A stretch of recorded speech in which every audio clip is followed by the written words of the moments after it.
The infinite nature of God simply means that God exists outside of and is not limited by time or space. Infinite simply means without limits. When we refer to God as infinite, we usually refer to Him with terms like omniscience, omnipotence, and omnipresence. Omniscience means that God is all-knowing, or that He has unlimited knowledge.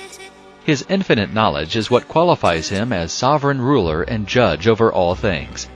Not only does God know everything that will happen, but He knows all things that could have possibly happened. Nothing takes God by surprise, and no one can hide His sin from Him. There are many verses in the Bible where God reveals this aspect of His nature. One such verse is 1 John 3, verse 20. God is greater than our heart, and knows all things.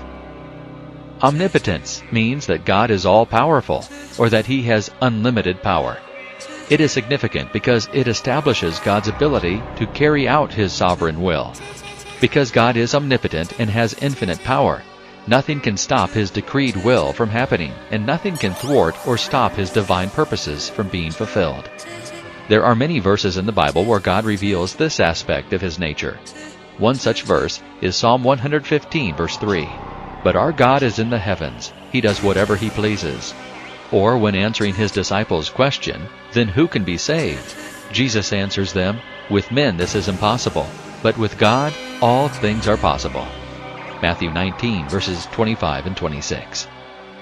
Omnipresence means that God is always present. There is no place that you could go to escape God's presence. God is not limited by time or space.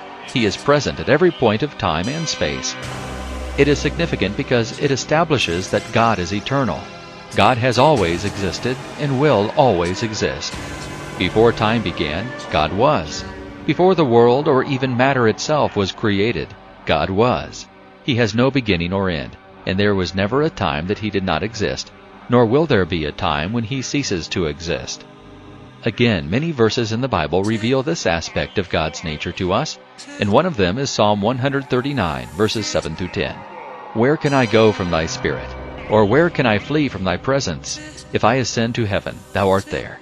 If I make my bed in Sheol, behold, Thou art there.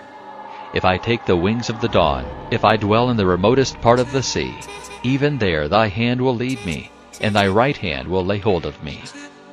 Because God is infinite, He is also said to be transcendent, which simply means that God is exceedingly far above creation, and is both greater than creation and independent of it.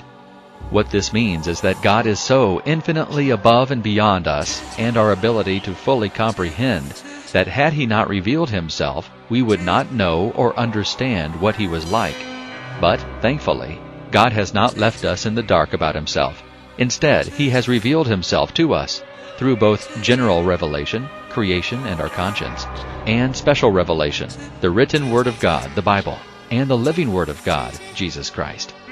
Therefore, we can know God, and we can know how to be reconciled to Him, and how to live according to His will.